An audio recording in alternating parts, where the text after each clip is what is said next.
आप जो 40-42 के हो अभी 15 साल बाद आपकी पेंशन रिस्टोर हो जाती है फुल पेंशन में, तब तक आपके शायद कोर्समेट जो 54-55 साल में रिटायर हो रहे हैं वो तो रिटायर हो रहे होंगे।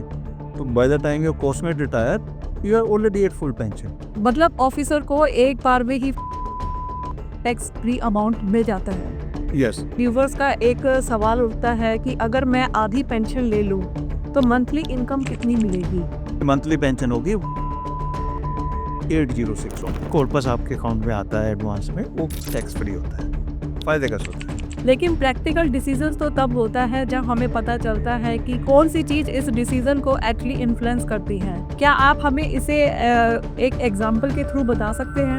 यस। जय हिंद दोस्तों, आज हम बात करेंगे कम्यूटेशन ऑफ पेंशन की। ये हर एम्प्लॉय की रिटायरमेंट के टाइम पर ये कंफ्यूजन रहती है कि कम्यूटेशन लेना चाहिए या नहीं लेना चाहिए, कितना लॉस होगा और कितना गेन होगा। इससे रिलेटेड कुछ क्वेश्चंस हैं जो कि हम डिस्कस करेंगे कर्नल संदीप महलवार से, जो कि आर्मी वेटरन भी है और फाइनेंशियल एक्सपर्ट भी, और जो 1000 से ज़्यादा आर्म फोर्सेस फैमिली के गोल अचीव करने में मदद कर रहे हैं। जय हिंद sir, welcome to the show. जय हिंद अमिता। यस, आज हम कम्यूटेशन क्या होता है, इसको कैसे फ़ायदा उठा सकते हैं, इसका आपको करने का क्या फ़ायदा हो सकता है और क्या प्रोज एंड कॉन्स हैं, सब कुछ एक सिंपल भाषा में समझेंगे। बिल्कुल चलिए स्टार्ट करते हैं। बिल्कुल सर, मेरा सबसे पहला सवाल है, हमें सिंपल वे में समझाइए कि कम्यूटेशन होता क्या है? देखो, जब आप रिटायर हो जाते हैं और आपकी पेंशनेबल सर्विस के बाद आप रिटायर हो गए, जैसे कि आर्मी में अगर ऑफिसर्स की बात करें तो 20 साल में आपकी पेंशनेबल सर्विस हो जाती है। जनरली सेंट्रल गवर्नमेंट में सभी जगह आपको 20 साल के बाद अगर आपने 20 साल की नौकरी की है तो आप पेंशनेबल सर्विस में हो जाता है। तो आपकी जो पेंशन है उसकी पेंशन का अप टू 50% पोर्शन आप एडवांस में ले सकते हो। मान लीजिए मेरी सैलरी आज के दिन 2 लाख रुपए है, बेसिक सैलरी, तो उसका 50% मेरी पेंशन हो जाएगी 1 लाख। तो 1 लाख में से 50,000 रुपये का मैं एडवांस ले सकता हूँ और उसके बाद मुझे जो पेंशन मिलेगी मंथली उसमें से वो थोड़ी कम मिलेगी क्योंकि जितना मैंने एडवांस लिया है वो कट जाएगी उसमें। तो सेंट्रल गवर्नमेंट्स के लिए ये अप टू 40% अलाउ होता है और आर्म फोर्सेस में ये 50% तक आप अपनी पेंशन को कम्यूट कर सकते हो। जब आपकी ये कम्यूट करते हो तो आपकी पेंशन टैक्सेबल होती है, लेकिन जो कम्यूटेड कॉर्पस आपके अकाउंट में आता है एडवांस में वो टैक्स फ्री होता है।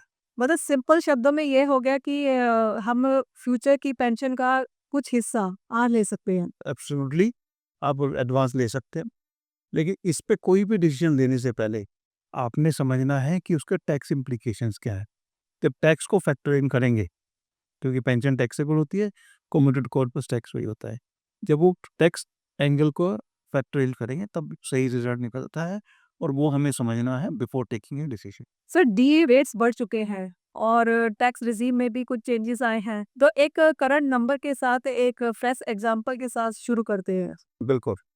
इसमें बता दें कि हमने जो है साल 2 साल पहले 2-3 वीडियो इसके बारे में डाले हुए हैं, commutation of pension specially for armed forces officers, जो काफ़ी लोगों ने देखे हैं और काफ़ी पॉपुलर है, काफ़ी हमारे पास कॉल भी आए हैं। तो उसमें हमने डिफरेंट एग्जांपल लिए हैं, उसमें जनरली क्यूएमआर वाले एग्जांपल है। इसके लिए एक नया एग्जांपल लेते हैं और आज एग्जांपल लेते हैं हम सुपर एनुएटिंग कर्नल का, क्योंकि कर्नल जो सुपर एनुएट होते हैं 54 ईयर्स में होते हैं। मान लीजिए उनका बेसिक पे है और वो पीक पे आ गए हैं अपने पेंशन के स्केल के हिसाब से, तो उनका हो गया 2,15,900 रुपये। उनको एमएसपी मिलता है जो कि 15,500 है, तो उनकी जो बेसिक प्लस एमएसपी जो है उनकी पे है 2,31,400 रुपये हुई। आज के दिन दिए है 58%। और जब वो 54 ईयर्स में रिटायर हो रहे हैं तो कम्यूटेशन फैक्टर जो होता है उसके हिसाब से वो नेक्स्ट बर्थडे वाला माना जाता है, तो उनके लिए कम्यूटेशन फैक्टर जो लगेगा वो 55 ईयर्स वाला लगेगा। जो कम्यूटेशन फैक्टर उनके लिए होगा 8.627 होगा। सर, पहला स्टेप पेंशन कैलकुलेट करने का होगा। यस, सबसे पहला होना चाहिए आप जो इस ऑफिसर की है कितनी रिटायरिंग पेंशन है। कि एग्जाम्पल से हम समझ लेते हैं उनकी रिटायरिंग पेंशन कितनी होती है। जो रिटायरिंग पेंशन कैलकुलेट करने के लिए, जिसको enhance rate of ordinary family pension भी बोलते हैं, उसमें आपका बेसिक पे प्लस मिलिट्री सर्विस पे, जो कि इस अफसर के लिए हुआ 2,15,900 प्लस 15,500, तो 2,31,400 रुपये। उसका 50% उनकी पेंशन बनेगी, जो कि होता है 1,15,700 रुपये। सर मैं एक चीज़ कंफर्म करना चाहती हूँ कि जो हर ऑफिसर के दिमाग में घूम रही होती है कि डीए किस चीज़ पर लगता है? बेसिक पे पर लगता है या एमएसपी पर लगता है? ओके, जब आपकी पेंशन कैलकुलेट होती है, तो पेंशन कैलकुलेट होती है basic plus MSP. Basic plus MSP जो इस अफसर की थी, 2,31,400 रुपये रिटायरिंग सैलरी थी, उसका 50% हुआ 1,15,700, और 1,15,700 पे पूरे पे ही उनको डीए मिलेगा। तो डीए आपके एमएसपी पे भी मिलता है, इवन वाइलेज सर्विस, और बेसिक पे भी मिलता है, तो दोनों पे डीए। तो इन अफसर का कैलकुलेट करते हैं उनको कितना डीए मिलेगा। 1,15,700 रुपये उनकी बेसिक पे, आज के दिन 58% डीए चल रहा है, एंड ऑफ 2025 बिगनिंग 2026, तो उनको 1,15,700 पे 58% जो होता है 67,106 रुपीज़। तो उनकी जो अकाउंट में पेंशन आएगी वो आएगी 1,15,700 प्लस 67,106, तो उनकी मंथली पेंशन होगी 1,82,806 होगी। यहाँ पर व्यूवर्स का एक सवाल उठता है कि अगर मैं आधी पेंशन ले लूँ, तो मंथली इनकम कितनी मिलेगी? ओके, जब वो कॉम्यूट कर रहे होते हैं, जो मान लीजिए आधी पेंशन ले रहे हैं, तो 50% आपकी जो बेसिक रिटायरिंग पेंशन है उसका आप कॉम्यूट करेंगे। तो 1,15,700 का 50% आप कॉम्यूट कर सकते हो, जो कि बनता है 57,850 रुपीज़। तो वो आप कॉम्यूट कर सकते हो। उसके बाद में जब आपको पेंशन मिलेगी मंथली, पेंशन और डीए आपको पूरी अमाउंट पे मिलेगा। मतलब डीए आपको कम्यूट करो नहीं करो, तो डीए आपको 1,15,700 पे मिलता रहेगा। पूरे तो उनकी जो रिटायरिंग पेंशन इंक्लूडिंग डीए बन रही थी 1,82,806 बन रही थी। उसमें से जो उन्होंने 50% कम्यूट किया है 57,850, वो रिड्यूस हो जाएगा। इस रिटायरिंग कर्नल की जो मंथली पेंशन है आफ्टर कम्यूटिंग 50% आती रहेगी 1,24,956 रुपये उनके अकाउंट में हर महीने आता रहेगा, और उनका उतना ही डिडक्ट होगा जितना उन्होंने कम्यूट किया है, जो कि है 57,850। जो भी पेंशन है मंथली, उससे कम जो कम्यूटेड कॉर्पस है वो घटता है। ये घटना इतना ही रहेगा, ये अमाउंट वेरी नहीं करता। सर ये लमसम का फॉर्मूला थोड़ा कॉम्प्लेक्स लगता है। क्या आप हमें एक सिंपल वे में बता सकते हैं कि क्या मल्टीप्लाई कर रहे हैं और क्यों? फॉर्मूला तो इतना कॉम्प्लेक्स नहीं है जितना लोग कंफ्यूज हो जाते हैं। सिंपल है, जैसे इन रिटायरिंग कर्नल का जो सुपरएनुएट हुए हैं उनका एग्जाम्पल ले लेते हैं। देखो, कम्यूटेशन फैक्टर जो है कम्यूटेशन टेबल से मिल जाता है, देखो, जो कि इन ऑफिसर का था 8.627। तो उनको कॉर्पस कितना मिलेगा? उनको कॉर्पस मिलेगा जो उन्होंने पेंशन कम्यूट किया है। उन्होंने कम्यूट किया 50% 1,15,700 का, जो कि आया 57,850। तो 57,850 इंटू 12 इंटू कम्यूटेशन फैक्टर जो अप्लीकेबल है इनको, तो इनका जो अमाउंट बनेगा वो बनेगा 57,850 इंटू 12 इंटू 8.627, जो कि तकरीबन 59 लाख रुपीस बनता है। मतलब ऑफिसर को एक बार में ही 59 लाख का टैक्स फ्री अमाउंट मिल जाता है। यस, जो कम्यूटेड कॉर्पस है वो आपका टैक्स फ्री होता है। वो इसलिए एक इम्पोर्टेंट टूल भी बन जाता है आपका, कि आपको जो कॉर्पस है टैक्स फ्री आ रहा है और आपके अकाउंट में आ रहा है, और आप उसको अपने किसी भी गोल के लिए इस्तेमाल कर सकते हैं, जैसे कि बच्चों की मैरिज ड्यू है, या घर लेना है, या कुछ भी आपका फाइनेंशियल गोल है, उसमें आप इसको ले सकते हैं। इम्पोर्टेंट टूल है, but one should understand it, इसके इम्प्लीकेशंस क्या होंगे और उसका ब्रेक इवन क्या होगा। सर यहाँ पे एक सवाल उठता है जो कि हर ऑफिसर को कंफ्यूजन पैदा करता है कि कम्यूटेशन के बाद जो पेंशन में गिरावट होती है तो उसकी भरपाई कैसे करें? यस, बहुत इंपॉर्टेंट सवाल है, और कम्यूटेशन से पहले ये आपको समझना ज़रूरी है। देखो, पीएमआर वाले का हमने एग्जाम्पल पहले दिया था, अभी हम सुपर एनुएशन वाले का दे रहे हैं। मैं आपको टेबल के हिसाब से समझा, ये हमने टेबल है, and this table is different from what we have shared in the previous videos.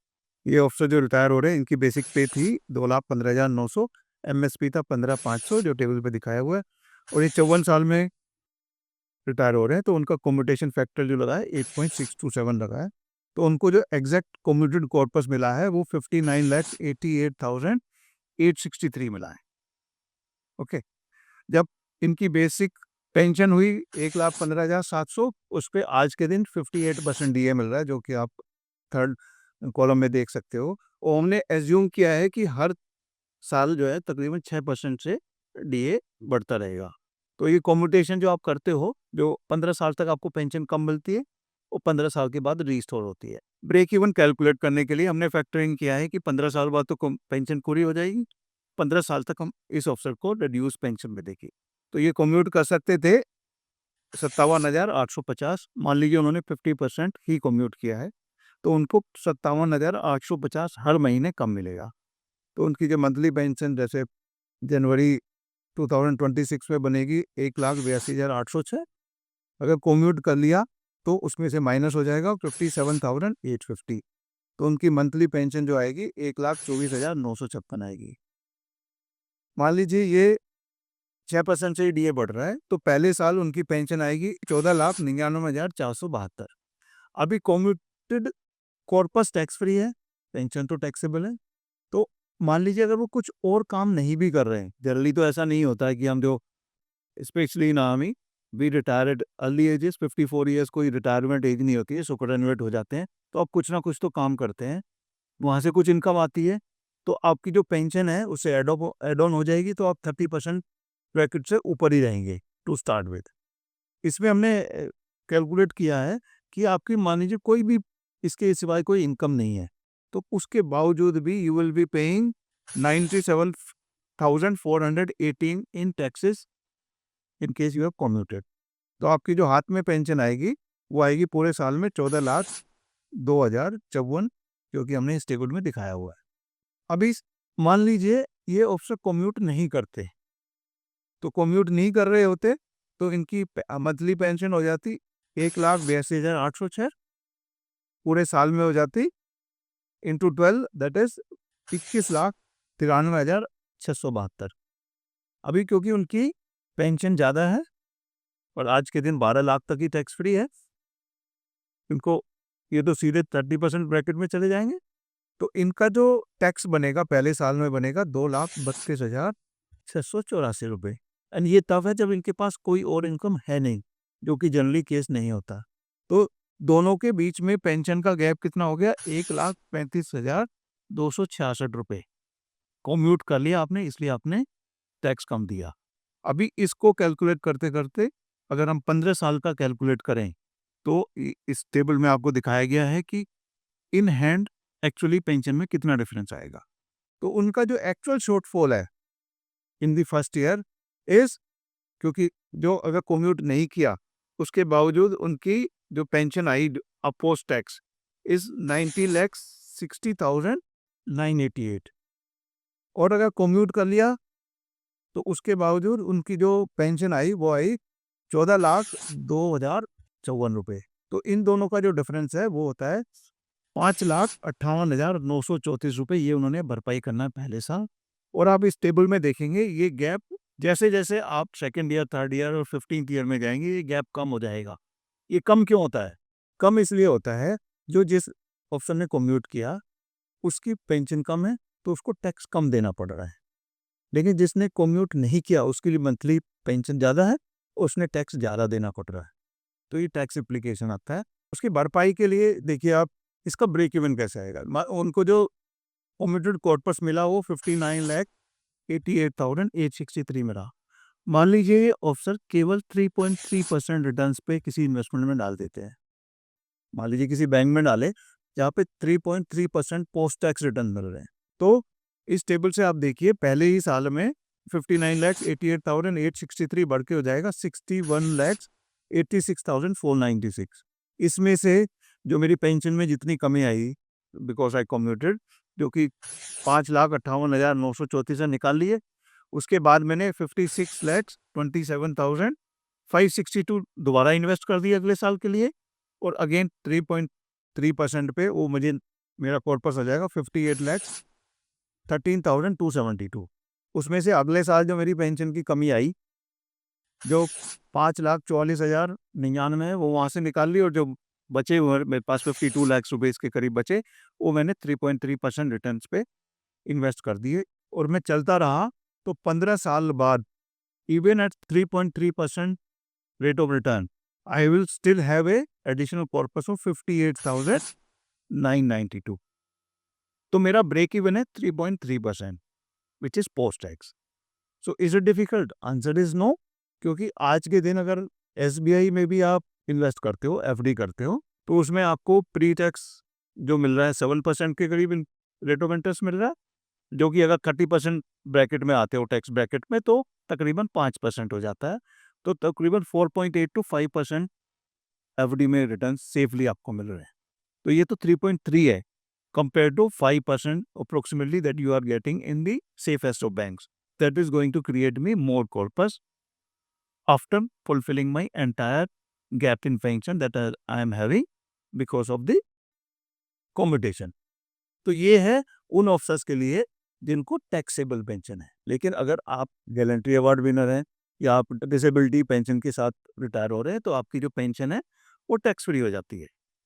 तो उस केस में आपको ये पेंशन टैक्सेबल नहीं होगी। तो उस केस में ये जो मैंने right side of the table में दिखाया हुआ है, उस केस में आपका जो ये ब्रेक इवन है रेट ऑफ इंटरेस्ट वो आ जाता है 7.9%। तो इसलिए हम बोलते हैं कि अगर आपकी पेंशन टैक्सेबल है, it is always beneficial to commute. In case pension is tax free then you may think about it, क्योंकि 8% आपको ब्रेक इवन आता है, वो इतना ईजी नहीं है। तो मान लीजिए आप कॉन्फिडेंट हैं कि आप मार्केट में लगा के उसे म्यूचुअल फंड इन्वेस्टमेंट स्मार्टली कर सकते हैं या करा सकते हैं किसी के थ्रू, और आप 12% रेट ऑफ इंटरेस्ट कमा सकते हैं। तो आपकी पेंशन पूरी भरपाई भी हो जाएगी, इस टेबल में दिख रहा है, और आपके पास 15 साल के बाद में कॉर्पस मिलेगा जो आपके म्यूचुअल फंड में रहेगा, वो होगा 1,34,50,665। तो ये है, अगर आप मार्केट में कॉन्फिडेंटली 12% रिटर्न कमा सकते हैं तो इतना आपका कॉर्पस हो जाएगा, and that is after fulfilling the entire gap of pension shortfall that you are having because of commutation. So that's why commutation is financially beneficial. Sir ये पोस्ट टैक्स का 3.3% तो काफी मैनेजेबल लग रहा है। Yes, manageable है। अगर आप सेंसिबली इन्वेस्ट करते तो 3.3 ही नहीं, FD भी आपकी 5% पोस्ट टैक्स दे देती है ना, और मार्केट में तो आप 8-10% कमा सकते हैं। फायदे का सोता है। बिल्कुल। सर उनके लिए भी एक एग्जांपल दे दीजिए जो 20 साल के बाद पीएमआर ले रहे हैं। यस, बिल्कुल। तकरीबन 22 ईयर्स वाले का हमने एग्जांपल पुराने वीडियो में किया था। आज हम तकरीबन 21 ईयर्स में जो जनरली लोग पीएमआर लेते हैं उनका एग्जांपल ले लेते हैं। मान लीजिए कर्नल रैंक के ऑफिसर रिटायर हो रहे हैं, पीएमआर दिया उन्होंने 20 साल की सर्विस में, तो उनकी अप्रोक्सीमेट जो बेसिक पे होगी उस टाइम पे होगी 1,51,400 रुपये, प्लस उनको एमएसपी मिलता है 15,500, तो उनकी जो पे हुई वो हुई 1,66,900 जो आपकी रिटायरिंग सैलरी है। उनका वो 50% कम्यूट कर सकते हैं। वो आज के दिन डीए उनके लिए भी 58% है, लेकिन उनको जो कम्यूटेशन फैक्टर है, क्योंकि वो 20 साल में पीएमआर ले रहे हैं, तकरीबन उनकी एज होगी 42 ईयर्स के करीब, तो 42 ईयर्स में 43 जो डेट ऑफ बर्थ वाला है वो कम्यूटेशन फैक्टर लगेगा, तो वो कम्यूटेशन फैक्टर थोड़ा सा ज़्यादा होता है, दैट इज 9.040। सबसे पहले आते हैं उनकी पेंशन कितनी कैसे कैलकुलेट होगी, कितनी होगी।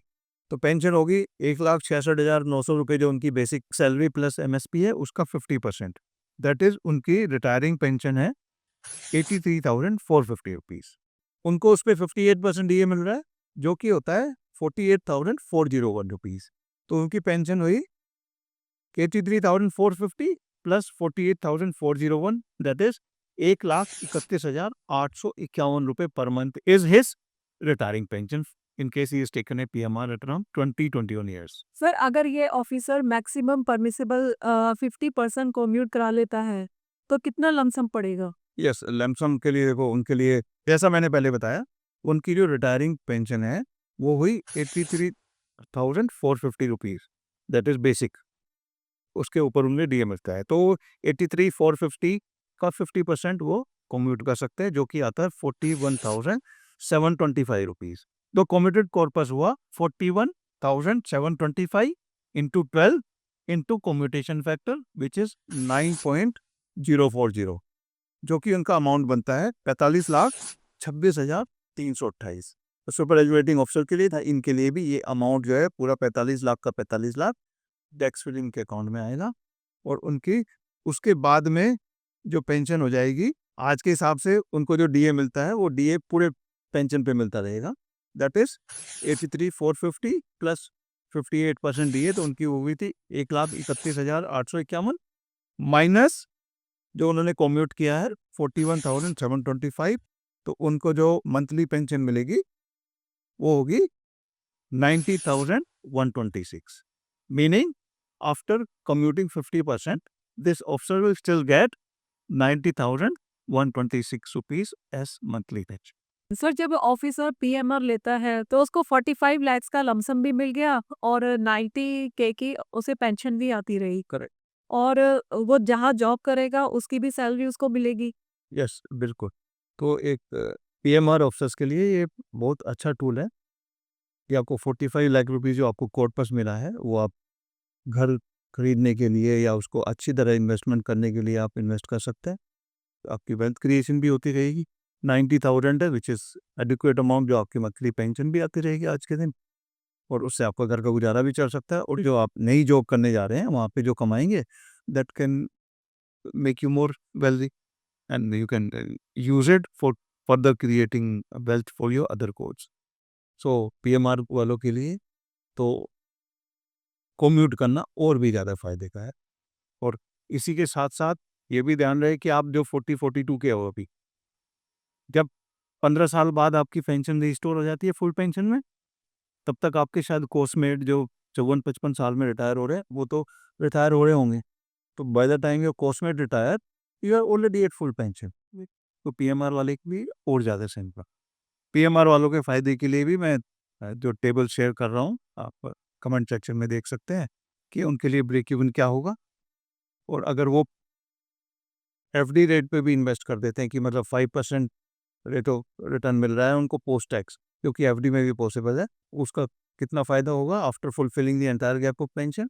एंड अगर वो म्यूचुअल फंड वगैरह या के पोर्टफोलियो में लगा सकते हैं और 12% रिटर्न ले सकते हैं, तो उनका कितना कॉर्पस बन सकता है जस्ट बाय कम्यूटिंग। तो ये टेबल है जो हमने दिए हुए हैं, जो आप उसमें देख सकते हैं। अगर आपको फर्दर क्लैरिफिकेशन चाहिए, गाइडेंस चाहिए, तो you can always connect with the team figure. ये देखिए हम जो है फ्लैश कर रहे हैं आपको जो पीएमआर जो जिस ऑप्शन ने लिया है 20 साल की सर्विस में, इस ऑप्शन के लिए ब्रेक इवन क्या होगा। इनके लिए ब्रेक इवन होगा 4.2% tax free returns, and this is when he is not having any other income.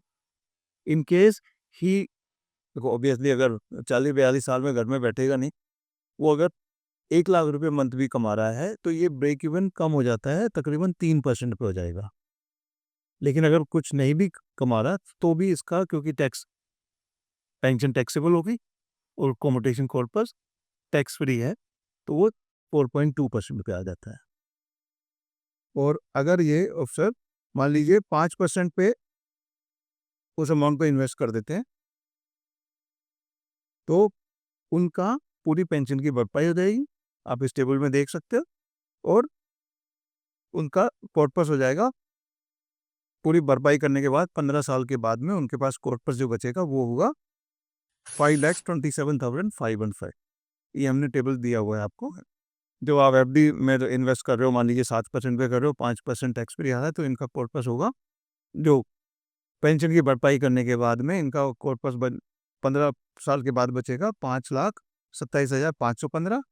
और मान लीजिए ये म्यूचुअल फंड में इन्वेस्ट कर देते हैं, और जहाँ पे इन्हें 12% रिटर्न्स का कॉन्फिडेंस है, और 12% रिटर्न्स म्यूचुअल फंड के पोर्टफोलियो में अगर आप सेंसिबली इन्वेस्ट करोगे तो बन जाएंगे, तो इनका कॉर्पस हो जाएगा 15 साल के बाद में पूरी पेंशन भरपाई करने के बाद बावजूद भी 92,05,353 रुपये। So that is the amount that your committed corpus can create. And this is when we have not considered any other income, and which is not likely to be the case at the age of 40-42 years when you are taking PMR. तो आपका ये corpus gap जो है और ज़्यादा बढ़ जाएगा, क्योंकि आप ज़्यादा टैक्स पे करोगे अगर आपने कम्यूट नहीं किया। तो this is how you can use commutation. Sir number भी समझ में आ गया और एग्जाम्पल भी क्लियर हो गई। लेकिन प्रैक्टिकल डिसीजन तो तब होता है जब हमें पता चलता है कि कौन सी चीज़ इस डिसीजन को एक्चुअली इन्फ्लुएंस करती है। क्या आप हमें इसे एक एग्जांपल के थ्रू बता सकते हैं? यस, बिल्कुल ये सारे इसके पहलू समझ लेना बहुत इम्पोर्टेंट है। चलिए शुरू करते हैं। तो सबसे पहला आता है टैक्स एंगल। जो आपकी कम्यूटेड कॉर्पस है, जितना भी आप कम्यूट करते हैं वो टैक्स फ्री आता है, और जो पेंशन आती है वो आपके टैक्स स्लैब के हिसाब से टैक्सेबल होती है। और अगर आप सुपरएनुएट हो रहे हैं, अगर आप पीएमआर भी ले रहे हैं, तो तकरीबन आपको 1 लाख प्लस की पेंशन मिलती है, तो आप सीधे ही 30% ब्रैकेट में आ जाते हो। अगर आपने बाहर कुछ कर ली, जॉब ज्वाइन करोगे, ऑब्वियसली ना तो 54 ईयर्स का ऑफिसर जो सुपरएनुएट हो रहा है वो घर में बैठेगा, ना 40-42 वाला पीएमआर वाला तो बिल्कुल भी नहीं बैठेगा। तो ये टैक्स इम्प्लीकेशन और ज़्यादा बढ़ जाता है। अगर आप कम्यूट नहीं करते हो वर्सेस आप कम्यूट कर लेते हो, तो आपका टैक्स का ही जो डिफरेंस है पिछले अगले अगले 15 साल में तकरीबन 30-35 लाख रुपए बन जाता है, जो मैंने टेबल में दिखाया भी है। तो उतना आप अननेसेसरली टैक्स पे करोगे। दूसरा है डीए। डीए आपको inspired you commuting and taking the advance of your pension, you will continue to get it on the entire eligible pension. जैसे कि सुपर एनुएशन केसेस में 1,15,700 पे पूरा डीए मिलेगा, जो आज के दिन 58% है। और जो अगर 20-22 साल में पीएमआर ले रहा है, तो उसको 83-85,000 जो रुपए उनकी जो पेंशन बन रही है पूरी पे आपको डीए मिलता रहता है। और डीए हमारा आपने देखा है कि तकरीबन 5-6% बढ़ता है, तो 5-6% से बढ़ेगा तो आप और ज़्यादा टैक्स पे करेंगे। Higher DA will also imply higher taxation for you. तो ये दूसरा सुनना है। जहाँ तक पीएमआर और यंग ऑफिसर्स की बात है, उनके लिए कम्यूटेशन बहुत ही इम्पोर्टेंट है। उनको तो ये कम्यूट करना ही करना चाहिए, क्योंकि वो कुछ ना कुछ काम करेंगे। 1-1.5 लाख रुपए की सैलरी तो कम से कम होगी, तो वैसे ही वो टैक्स 30% टैक्स ब्रैकेट में होंगे, और उसके ऊपर पेंशन का भी टैक्स देना पड़ेगा, क्योंकि हमारे से लोग जो एडवांस टैक्स भराते हैं, जो इनकम टैक्स भराते हैं, वो सबका देखा है कि उनका जो पेंशन आती है उसका 30% तो टैक्स में, एडवांस टैक्स में वो जमा कर देते हैं। Specially for the young officers and the people taking on PMR, this is a very important tool and you must commute. क्योंकि आप 1-1.5 लाख रुपए कमा रहे होंगे, बाहर जाके कम से कम इतनी तो जॉब करेंगे आप, तो वैसे ही 30% टैक्स ब्रैकेट में आ गए नहीं, तो आप इसको कम्यूट करिए, इसको सेंसिबली इन्वेस्ट करिए। कोई आपका गोल है, घर लेना है या कुछ ऐसा आपका फाइनेंशियल गोल है, उसकी तरफ यूज़ करिए और इसका फ़ायदा उठाइए। चौथा है कि जो आप कम्यूट कर लिया और कल को आपको खुदा ना खास्ते कुछ हो जाता है, तो फैमिली को आपकी पेंशन फुल रिस्टोर हो जाती है। So that's another insurance that you get in case something happens to you. This committed corpus जो है आपका टोटली फ्री हो जाता है, और आपकी पेन जो फैमिली को पेंशन है वो फुल रिस्टोर हो जाती है। तो ये अगला बेनिफिट है। और पांचवा है, जो कि इम्पोर्टेंट है समझने के लिए, कि डिमिनिशिंग वैल्यू ऑफ मनी।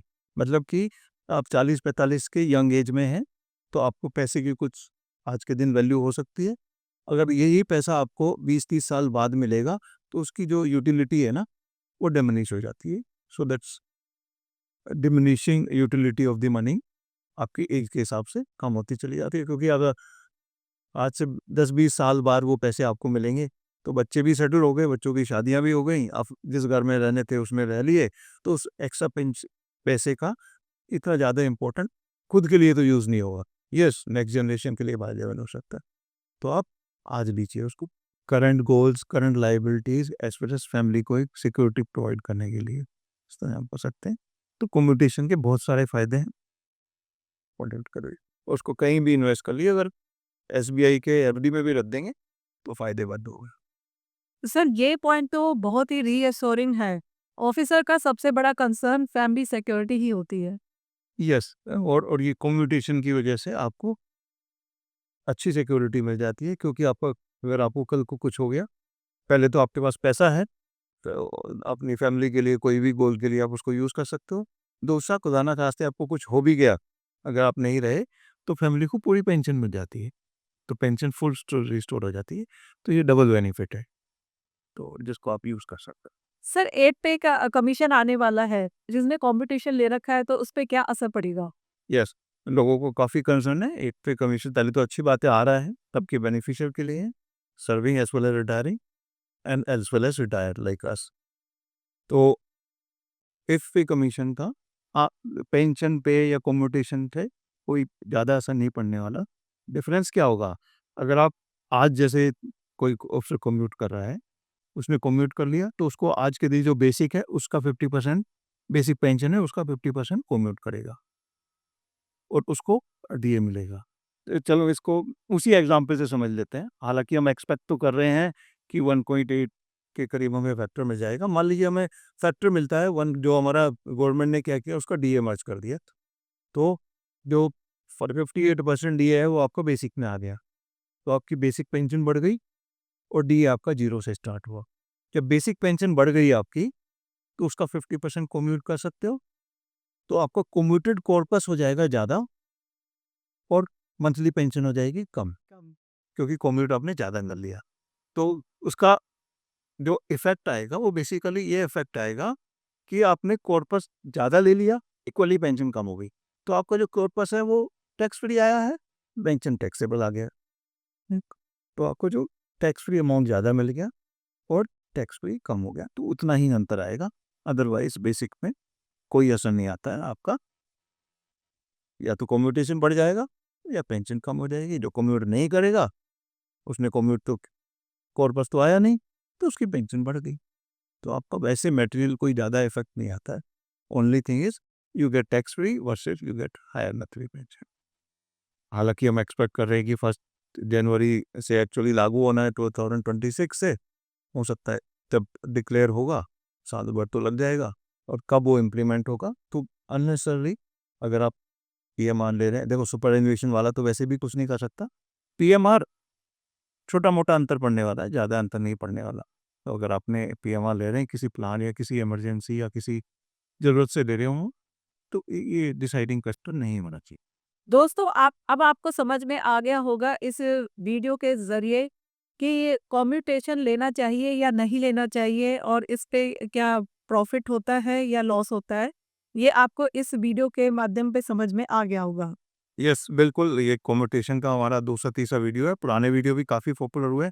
आप इसको यूज़ करिए अपने कैलकुलेशन करने के लिए। फिर भी आपको पर्सनलाइज़ सर्विस चाहिए या पर्सनल कैलकुलेशन कराना है, तो you can always connect with Team FinVision, or you can join any of our webinars that we conduct on last Sunday of every month. We will take live example and your examples to help you out. Thank you. Thank you sir. अगर आपको हमारी ये video पसंद आई हो तो like, share और subscribe करना ना भूलें।